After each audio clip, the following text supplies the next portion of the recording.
Okay, hi everyone. My name is Monica and today I'll be having the webinar with you. Welcome everyone on this beautiful evening. It's been snowing for like half an hour, so I don't know if we'll be able to get out of the place where I'm right now. Okay, but anyways, I hope you're fine and you have a nice evening. So let's start. The topic of today's presentation are the differences between British and American English. And we're going to try to answer the question about international English and what it is exactly and whether this is what we're learning or this is what we should be learning or God knows what. Okay, so let's start. Okay, first I'm going to show you two quotations about English, British English and American English, which I found. Both of them were said by writers. The first one is we, the British and American, are two countries separated by a common language. So I guess it's a little bit true because the languages are really different. And the Americans are identical to the British in all aspects except, of course, language. Okay, I think this is also quite correct since yeah, as you're going to see in a second, the differences are quite big. Okay, now listen, before we move on to the differences, I'd like us to take a look quickly at areas where we actually find international English. Basically what you're learning and what you have contact with on the internet, in books, at work is in fact international English. So this is just some certain standards in English which are visible all around the world in all kinds of media. Now, it is important just to realize the differences that we have in English, so that we have a British variety, American variety, Australian variety, and so on. But generally, everything you come across is the international English. Now, in a second, I'm going to show you the areas of everyday life where you actually can see that international English is visible. So wherever you are and whoever you are, you're going to understand. Things written about science. This is one area where international English is used. The second one would be technology. Again, whichever manual you take, you'll know what to do. The next one is culture. Okay, so we have movies, music, everything. It's still international English, except maybe some exceptions. I'm going to talk about them in a second. Media, so the internet and everything else, and the medicine. So again, I think you'll be able to communicate in that area too. When it comes to culture, of course, the dominating culture is American culture when it comes to films, celebrities, and all kinds of websites. So I guess in the culture, we're moving towards the American version. Okay, now, today I'm going to ask you to be very, very active. I'm going to ask you a lot of questions. So my first question to you, and I'd like you to answer put your question in the question box, is which variety of English you prefer. Do you prefer the British, so the language that speaks Hugh Grant or Keira Knightley, or you do prefer the American, so the Leonardo DiCaprio and Julia Roberts? Which one do you prefer personally? Which one is easier for you to understand? Okay. All right. I'm looking at your answers right now, so the answers are like,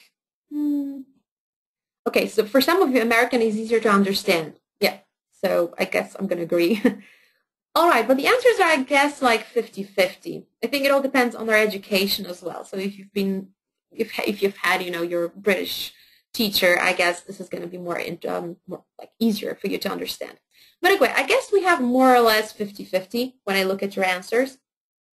So let's move on. Before we move on to some exercise that I'm going to test your knowledge, let's take a look at what we're going to do today. So our plan for today's webinar.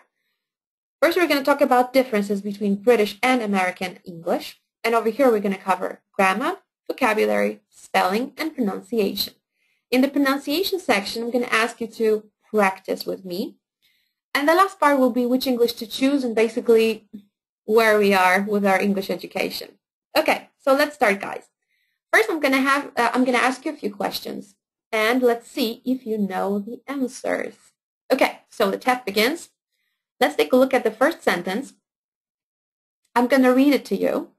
And I want you to write in the question box, in the chat box, which variety of English this sentence is written in. Is it British English or American English? Okay, so I'll wait in the parking lot while you load up the shopping cart. Okay, I'm waiting for your answers in the chat box. Is it American or British?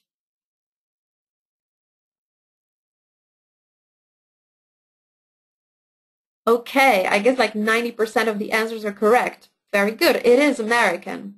Now, what you see now on the screen is actually the answer why this is American. So we have two indicators here. So the first one is the parking lot, and the second one is the shopping cart. If you take a look at the screen right now, you're going to see the cart and shopping cart and the trolley, which is more British word for this object. The second one was the parking lot, which is American, and car park, which is British. Actually, we should say car park, which would sound more British as well. Okay, if you're ready for the next sentence, let's move on. Okay, so we stopped at the petrol station just before joining the motorway. Is it British or American person saying that? Okay, I have millions of answers. Okay, good. And most of your answers are correct. So yes, it is British. Okay, it is definitely British. And we have two words that tell us that it is British. So we have a petrol station and a motorway. Okay. Now in a second, you're going to see the equivalent of those British words in American. So let's take a look. The first one is the petrol station and the gas station. Gas station is more American. The second one is the motorway, which is British, and interstate in the American language, English. Okay, good. We're going to have one more. Okay, so be careful. Okay, this is it. Oops, I think I gave the answer. Okay, the coach class passengers are only allowed one piece of carry-on baggage. I think you saw the answer because I clicked too many times. But maybe you got it. So which variety is that? Coach class passengers are only allowed on one piece carry-on baggage. Okay, I see some answers. Yeah, it is American. Okay, it is American. Now the two keywords for you here is the coach class and carry-on baggage. Okay, now what you're going to see now on the screen is the hand luggage, British, and the carry-on baggage. However, in this example, you can see international English, in fact, because international English, this is something you're going to see on every single airport you go to, and probably you're going to see the word hand luggage, which would be more international. The same comes with the coach class and economy class, because coach class is American. However, the economy class is something you're going to see written on your ticket and also at the airport. So there you go. We've got a perfect example of the international English here. Okay, guys. Now, I think we're ready to move on to the grammar section of our today's webinar.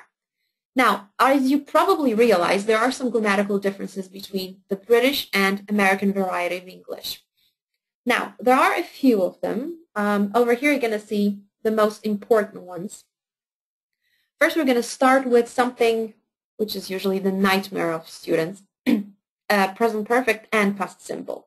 Now, this gentleman on the screen is Johnny. Okay, this is Johnny. This is a wonderful pug, and he's washing the dishes. Now, when you take a look at his picture and the sentence above the picture, you're going to learn that Johnny has washed the dishes, and they are clean. Now, this is, of course, present perfect because he has just washed the dishes and they are clean. You can see the result. So just like you know, this is where you should use the present perfect. But if we take a look at the differences between British and American, it's not that obvious. On the left, we have the British variety of English, and we have Johnny has washed the dishes, they are clean. But the standard American sentence in such a situation about Johnny would be Johnny washed the dishes and they are clean. So you wouldn't use the present perfect here. Actually, for those of you who really don't like grammar, it's good news, I guess, because you don't have to worry that much about present perfect anymore. Okay, the second example is exactly the same. I mean, it makes your life maybe easier. So have you ever played cricket? Well, in American variety, you can say, did you ever play cricket? And did you ever play cricket? And that's perfectly fine. The next one is, have you corrected that yet? Again, standard example with yet, which you know should be used with present perfect. However, in the American version, did you correct that yet is correct as well. Okay? Of course, don't forget that present perfect in such sentences is also possible, and everyone would understand that. So don't worry too much about, choosing the right one here. Okay, I guess we can move on to the next one. The next difference is something that you're aware of, which is the word must. Okay, and over here you're going to see the examples of how the Americans use the word must and the British people. In American English, the word must is only used for rules and regulations. For example, you must stop at the stop sign. Whereas must in American English cannot be used to talk about necessity. So if you want to say that you have to buy something in a supermarket, you would say, I have to go to the supermarket. In British English, you would say, I must go to the supermarket. Okay, I think that so far, it's kind of clear to you. So let's move on to the one that you probably are aware of again, which is their spelling differences in the past forms. The verbs on the left, like burn, dream, and smell, are irregular in the British version, and in the American version, they look and sound regular. Yeah, so we have burned and smelled, and the ending is like in regular verbs. Okay, so this is, again, it might make your life a little bit easier, I guess.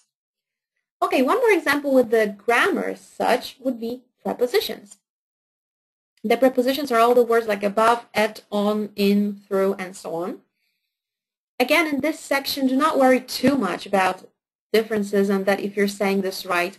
Just remember that stick to one version. If you prefer American, try to use American combinations of words. If you prefer British, stick to the British. The first example, very, very typical, is the word at the weekend, which is more British, and on the weekend, which is more American. There is a similar difference in a team and on a team, British and American. Again, we have different from or different to something, and different than, different from, which is American. The next example is about calling. So reach me on 555 or reach me at. So like call me at and this number. Okay, there are only two more examples. So walk along the street and walk down the street. And the last one is when the library has some opening hours, it says it's opened Monday to Friday, which would be more American, British, sorry, and Monday through Friday, which is more American. As you can see at this picture above, we also have the word through spelled in a funny way, which is made shortened, and this is also very typical for American versions of this word. However, it's rather informal, so don't overuse it. Okay, now I want us to move to the next section, which is the vocabulary. This is a big, big section of our today's webinar. And before we start, I have a question. If we have any Harry Potter fans in the group. Do we have any Harry Potter fans in the group? You can write in the chat box if you are, don't worry. No, okay, I can see some answers no, some answers yes, okay. All right, even if you're not a Harry Potter fan, I want to show you something quite interesting about the Harry Potter books. This can show you actually how big the differences between British and American English are. Actually, the Harry Potter books were written in two versions, one for the British readers and one for the American readers. On the left, you have examples from the first book of Harry Potter. Even the title, as you can see, was different. So the Harry Potter and the Philosopher's Stone and Harry Potter and the Sorcerer's Stone. As you can see, they're completely different. Also, the quotations from the book are different. So there are different words used. Dustbin lids instead of trash can lids. Motorbike and a motorcycle. Useful and handy. If you're interested in reading more about it, you're gonna get the link to this website where you can find lots of different examples from the book in the materials after today's webinar. Okay, I think we are ready to move on to a little bit of fun, some quiz. So what we're going to do is you're going to see the word on the screen, which is in the British English or American English, it's going to say UK or US. Then I want you to write in the chat box which variety, what is the equivalent in this other variety. So if we have solicitor in British, what is the American equivalent? Can you write it in the chat box, please?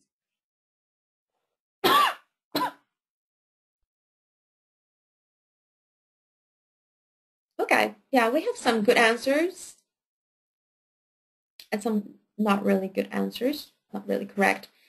Okay, I'm going to help you a little bit. The correct answer here is just a lawyer. So the American equivalent of the word solicitor is the lawyer. Remember, I don't mean the judge here because that judge is someone else in the court. You know, so we have solicitor and just a lawyer. The second one, which is connected strictly with business English, is a financial year, which is British. And the next one, the American. What do you think it is? Good, Agnieszka, very good answer. Agnieszka gave us really very quick and good answer. Very good. Okay, some of you are correct, some of you are not. Okay, so I'm going to just give you the answer. The correct version is the fiscal year. Okay, the correct version is the fiscal year. This is more American. Okay, coming back to our, business life or work life, we have a phone. If you're calling someone and this other person is talking to someone else, the phone is engaged. Yeah, so it's engaged. The equivalent in American English would be, yeah, I can see your answers. Oh, God, there's so many answers. Good. I guess this was too easy for you. Of course, the phone is busy, so this is more American. Okay, let's move on to the next one. This is going to be difficult. We have the word full stop, which you probably know and understand. So this is something you put at the end of the sentence. This is British. And what about the American? It's not dot, okay? Be careful with the word dot. Okay, there's one person, Rius, you're correct. Okay. All right, there's only one person who is actually correct, so congratulations. There you go. Period. This is the correct American version of the word full stop. There you go. Okay, it was difficult. Okay, now the next one is not going to be easier, I'm afraid. What you see on the screen, like fridges, washing machines, and all sorts of things that you have, these are consumer durables in British English. If you're not sure what that is, I put some definition below just so that to make sure everyone understands. So this is something you have at home, which is intended not to be used more than 3 years. Yeah, so everything like, fridge, washing machine, and so on. Now, this is the British version. Now, what is the American equivalent of consumer durables? What do you think? Any idea? We have some answers, but they're not quite correct. Fridge is not really the good answer because that fridge is like one of those objects. Okay, I guess this was just difficult. Okay, so let's take a look at the screen. The correct version of the American word is the durable goods. Yeah, so durable goods, this is exactly like consumer durables, but in American variety. Okay? Okay, we're going to have one more difficult one, and then we're going to move on to something easier. So if you have an installment plan in American English, again, I just want to make sure everyone understands. This is below the definition. So a buyer pays for a thing in regular, but he can use it right away. Okay, take a look at the screen. Do you know the answer, the equivalent of in the British English for like installment plan? Not really. We have like interest plan. It's not exactly, no payment. Well, you're giving me similar answers, but it's not exactly the same thing, what I'm looking for. Okay. Okay, I guess this one was really difficult. So the equivalent is the hire purchase. Okay, so the British version would be the hire purchase, and American installment plan. I think installment is going to be more international because installments, everyone probably know the word installment. Yeah, so I guess this will be more international. Okay, guys, I think this was the most difficult one, so we're going to move on to something easier. Well, underground in the UK, what do you call it in American English? I'm really hoping for a lot of good answers. Subway, that's good. Okay, once someone said metro. Okay, So metro, yeah, but this is more international. I mean, this is not American, definitely, so you're not going to find the word metro in New York or something. If you ask for it, probably people are going to understand. But metro is international, subway is very American.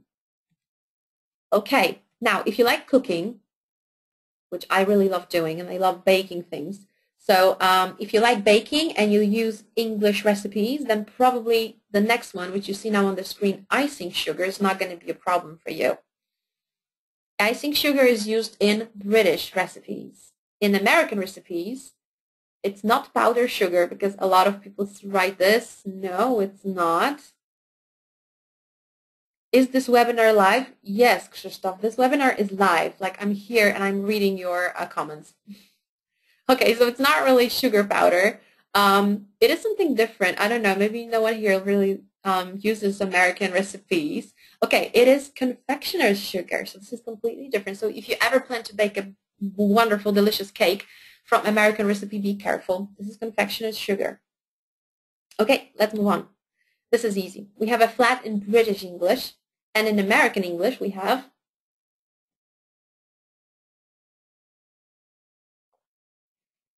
apartment. Very good answers. Perfect. We have apartment in the American English.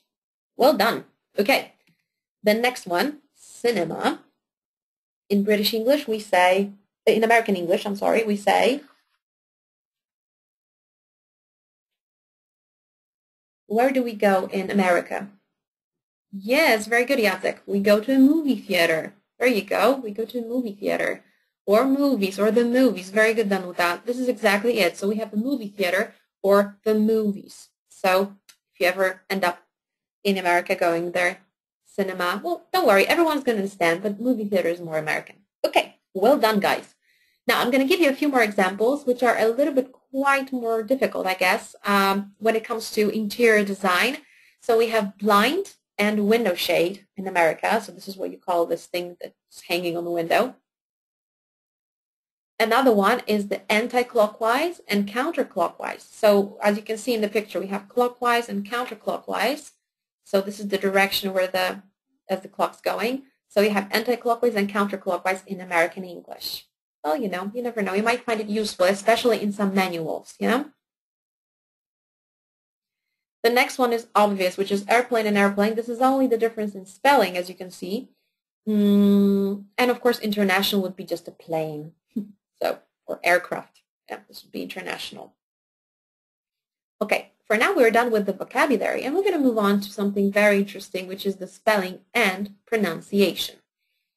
Now, I put spelling and pronunciation together because we're going to practice a little bit of pronunciation already when we look at the spelling differences.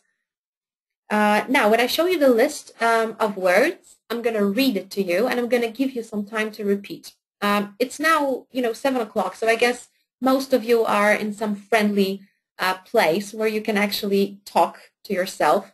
So if you can repeat after me, that would be great, and that would be a great practice for you just to have fun with American British pronunciation. So let's start.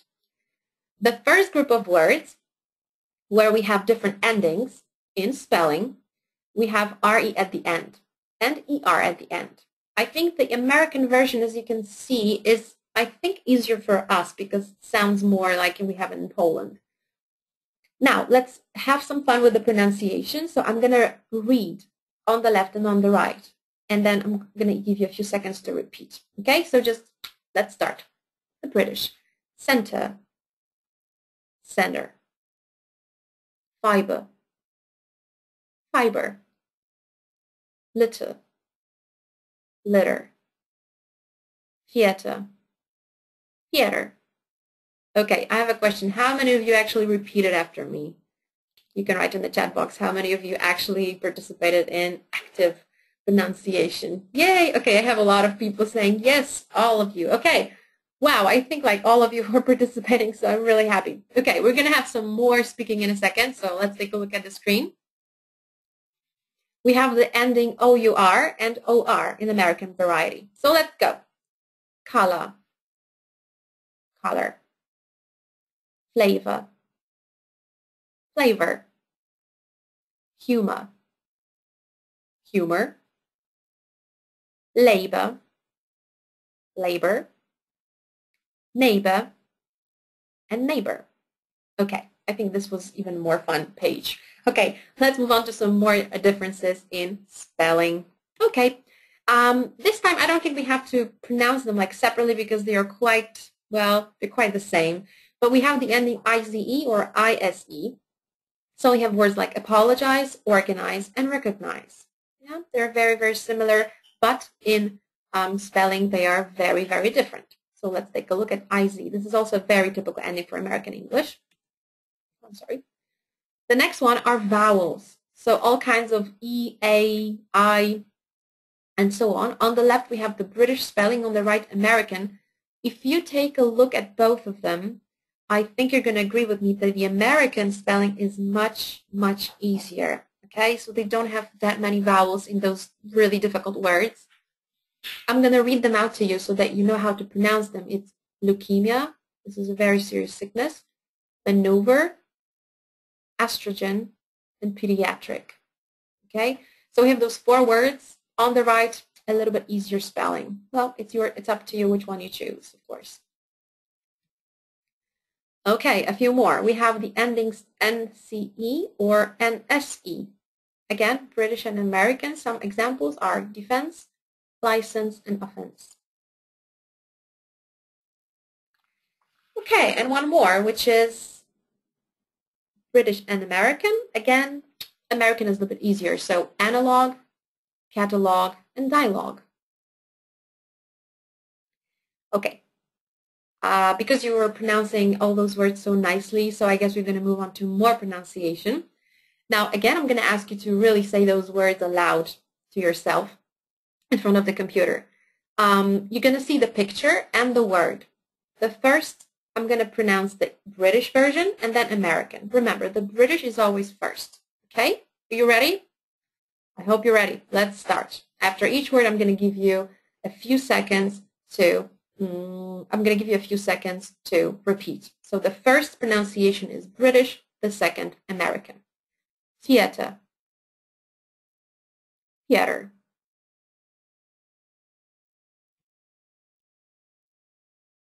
Car, car. I hope you can hear the difference. The next one is water, British, and American, water. The next one is shore. This is British, and shore, American. As you can see, we hear more R in the American version, so I guess, again, it's a bit easier maybe. The next one, the British, is data, and American, data.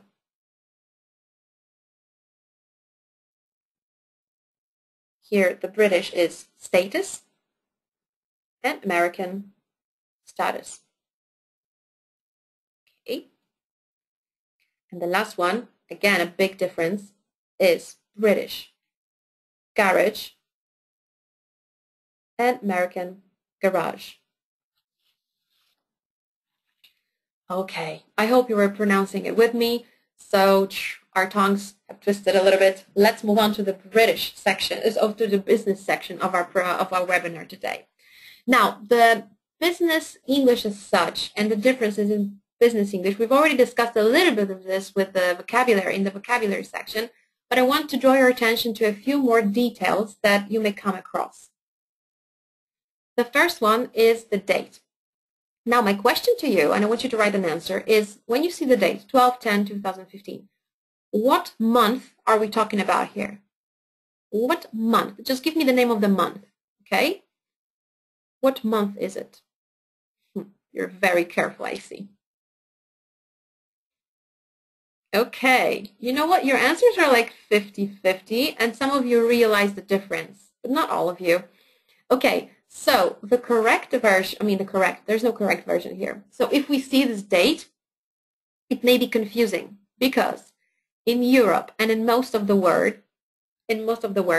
we have the combination of day, so we have day, month, and year, and this is a standard. But in America and in a few other countries, we have it completely differently. So we have month, day, and year. So always be careful with those dates, because sometimes it can be October, sometimes it can be December. I think you were very careful in your answers. Okay, let's move on to the time. Now, when we see the time when we are supposed to meet, of course, the time is always the same. However, be careful with using 15, 16, because the Americans might not understand you. Yeah. So if you're talking about 3 o'clock, so 3 p.m., be careful, because if you say like 15, they're going to ask you like at 5, right? They might have problems. Not all of them, but they might have problems. So we mean 3 o'clock. So we mean 3 o'clock, not 15. So for us, it's very, very clear that there is this 15, 16, 21, and so on. But for Americans, it may be a little bit difficult. So remember p.m., a.m. a.m. till noon, and afternoon is p.m. Okay. Now, one more difference that we're going to look at are the units. And again, I want you to be quite careful with it. Wherever you're going to some country where you're going to work or you're going for vacation, remember about the units. So they're kilometers, miles, pounds, inches, kilograms, and meters. Don't worry about it too much, because now on the internet you have a lot of calculators and the units calculators. So you can easily transfer from one to another. You don't have to worry about it that much. Now, if you go somewhere abroad, or if you're planning to work somewhere abroad, the most important thing is to prepare, okay? So the most important thing is to prepare for what you might find there and what language people are speaking. Now, if you're going away, definitely go online and check what differences there are in, first of all, the vocabulary. So check the vocabulary differences before you go for a longer time to some country. And I really, really strongly advise you to find some videos on the internet to practice or to listen to the accent which is in that part of the world. It really helps just to listen to a few, people talking, so that just to get used to it. But yes, accents are sometimes very, very, very difficult. Okay, so definitely check it before going anywhere. Okay, now the question is which English to learn. This is a very good question, because what you're learning is probably more British English than American, because we live in Poland, which is in Europe. But what we're actually learning and what we actually have contact with is international English, because we also have contact with all sorts of media, internet, and so on, documents written by different nationalities. Now, of course, which English you learn really is up to your teacher. If you're right now learning English, if he's British, American, or Polish, or prefers British or American. If you prefer American variety of English, always ask your teacher to give you some equivalents or some examples of the American version as well, because it's equally important. It also depends on what book you're using, if you're using books. So books are usually written in British English or international English, and they always give the equivalents of American variety. Okay. Now, it also depends where you live. So this is something that we've discussed already. So if you live in Poland, you're more likely to have the British version. If you live in the States, you're going to learn the American version. Now, the question to you is, how many varieties of English are there? Do you know what other Englishes we have? If you remember any other varieties of English, just write them in the chat box. I want to see how many you can name. Can you name a few more? Not only British and American, because they're dominating, and American is definitely dominating. Yes, we have India. Any more English?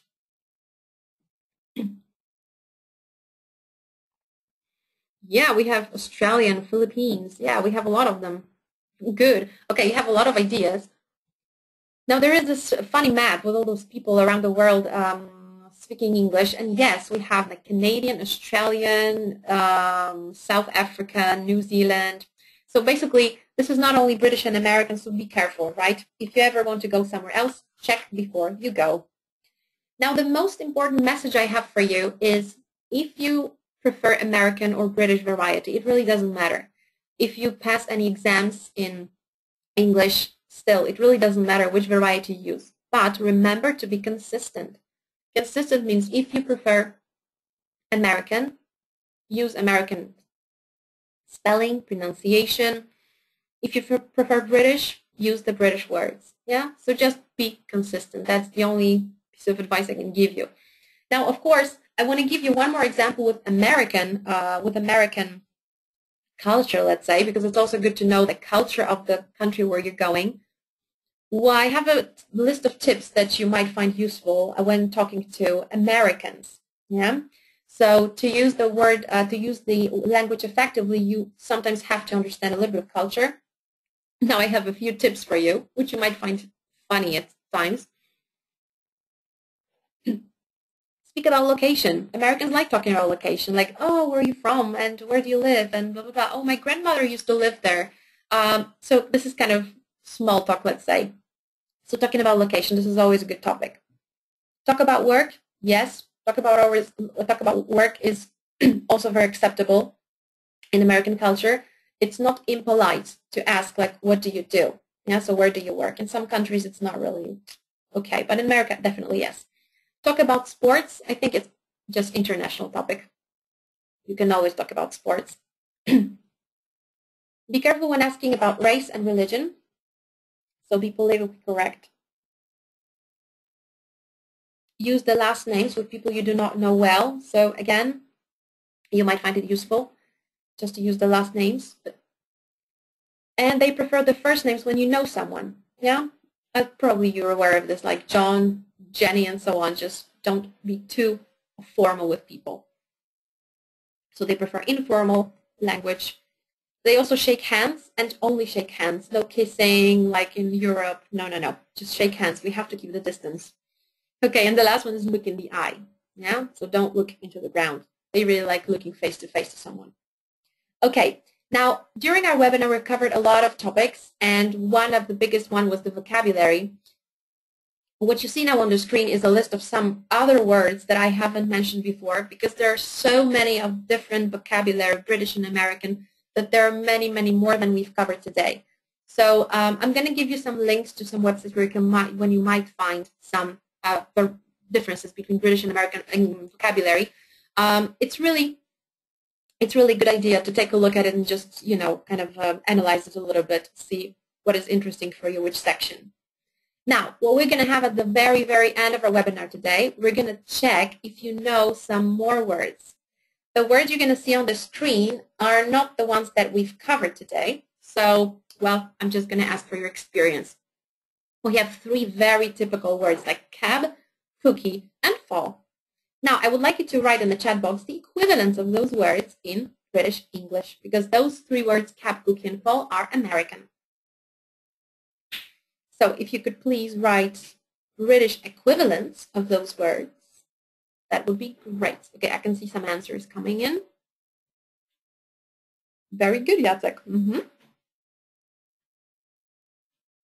Good. Michał is correct as well. Yeah, all of you are correct. Very good. So the British version of those 3 words is a taxi, biscuit, and autumn. And just as a really funny fact, I'm going to tell you that the word fall, which is American, is actually the old English word for the season of the year. So actually autumn is something newer than the word fall. So thanks to America, we still know what the fall is and used to be in the British English. Okay, guys, I want to thank you very much for today's attention and for your really active participation. If you have any questions, I'll be happy to answer them in a second. Just put them in the chat box, and you're going to listen to Maciek for a second. I'm going to answer your questions in a second. So, talk to you in a second. Dziękuję bardzo, Moniko. Dziękuję Państwu za aktywny udział. Teraz jest moment, w którym możecie Państwo zadawać pytania odnośnie webinarium i nie tylko. Ja jeszcze chciałem tylko zapoznać Państwa z naszymi webinariami, które zaplanowaliśmy na rok 2015. Będą to webinaria z rosyjskiego, oczywiście angielskiego i niemieckiego. Co do webinarium z języka angielskiego, już w przyszłym miesiącu będzie webinarium pod tytułem Enjoying Being Fitter with Worldwide School. W kolejnym miesiącu, w marcu, będzie webinarium o przyjmowaniu gości z zagranicy, bardziej biznesowe webinarium, które poprowadzi Monika. Następne webinarium kwietniowe już będzie o tym, jak radzić sobie w problematycznych sytuacjach za granicą, jakie mogą się zdarzyć. Więc oprócz tego, wracając do dzisiejszego webinarium, wyślemy jeszcze do Państwa w najbliższym czasie link z nagraniem do dzisiejszego webinarium, które poprowadziła tutaj Monika. Wyślemy również taki PDF, w którym będą zawarte słowa, które bardziej skomplikowane, które tutaj były poruszone na dzisiejszych zajęciach, a zaproszenia na kolejne webinaria wyślemy na samym początku lutego. Widzę, że tutaj pojawiło się jakieś pytanie, więc oddam jeszcze głos Monice na chwilkę. Okay, so there was this one question about which is preferred, which variety of English is preferred in Europe. So as I said before, I mean, generally what you're going to hear more is British. However, we have only a few countries where English is spoken in Europe. So basically, the language the English that other nationalities speak in Europe is actually international English. So all in all, I think that we all use the international English, even if we don't really realize that. But remember to be consistent if you choose one variety. Thank you very much. I don't see any more questions, guys. So